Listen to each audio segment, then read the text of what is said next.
Liebe Schwestern und Brüder im Herrn, wenn wir uns unsere heutige Welt anschauen, all das Schlimme, was hier geschieht, dann sind wir versucht zu sagen, das ist eine gottlose Welt. Leben wir in einer Welt, in der Gott nicht vorkommt?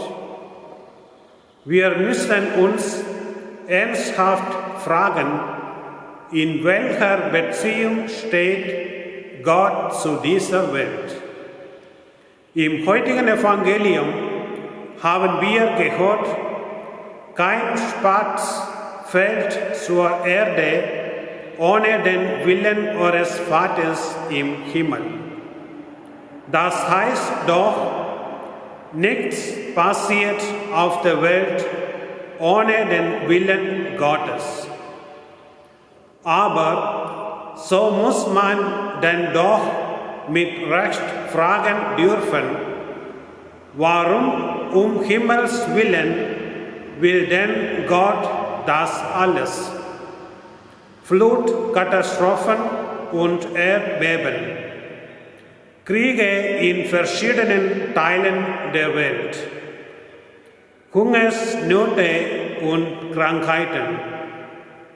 Warum will Gott das alles? Warum will er die Millionen und Abermillionen Geschädigten durch den weltweit grassierenden Coronavirus? Will Gott weltweit die Millionen Toten, den Zusammenbruch von Wirtschaftsbetrieben und großen Fluggesellschaften in vielen Ländern, das drohende Auseinanderbrechen menschlicher Gemeinschaften und Existenzen? Das sind verständliche Fragen, aber sie berühren auf ein Missverständnis. Sie setzen ein falsches Denken über Gott voraus, das in diese Schwierigkeiten und in diese Elend führt. Die Grundlage dieses falschen Denkens sind alte heidnische Götterbilder, die bis auf den heutigen Tag wirksam sind. Es ist die falsche Vorstellung, dass wir Götter durch Opfer und andere äußere Zeichen beeinflussen können. Liebe Christen, Jesus redet anders. Jesus redet ganz anders von Gott. Es ist nicht so, dass das eine von Gott herbeigeführt oder von ihm bewirkt ist und das andere nicht, sondern alles ist in Gott, nichts geschieht ohne ihn. Ob jemand krank ist oder gesund, hängt nicht von einem willkürlichen Eingreifen Gottes ab. Das ist einzig und allein von den verschiedenen Einflüssen abhängig, denen wir in unserer Welt ausgesetzt sind. Ebenso ist es auch bei den großen Naturkatastrophen.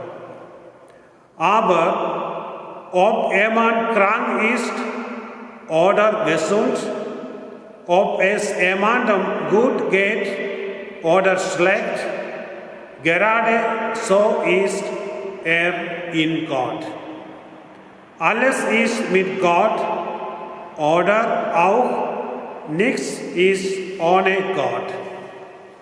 Diese Aussage ist für Jesus so radikal, so bedeutungsvoll, dass er sagen kann, weil das so ist, braucht ihr euch nicht zu fürchten.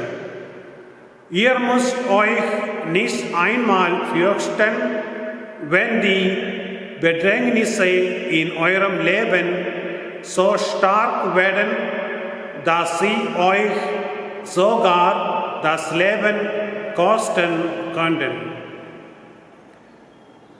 Fürchtet euch nicht vor den Menschen, die den Leib töten, aber der Seele nichts anhaben können. Das Wort Jesu, fürchtet euch nicht, ist ein Zeichen des Vertrauens. Dieses Vertrauen Jesu dürfen wir nicht verlieren, weil wir uns bei ihm geborgen fühlen. Liebe Gemeinde hier in Christus König geben. So müssen wir den Satz aus dem Evangelium, kein Spatz fällt vom Himmel ohne den Willen eures Vaters im Himmel, eigentlich übersetzen mit kein Spatz fällt vom Himmel ohne euren Vater im Himmel. Bei Gott, bei Jesus dürfen wir uns, ohne uns zu fürchten, geborgen fühlen.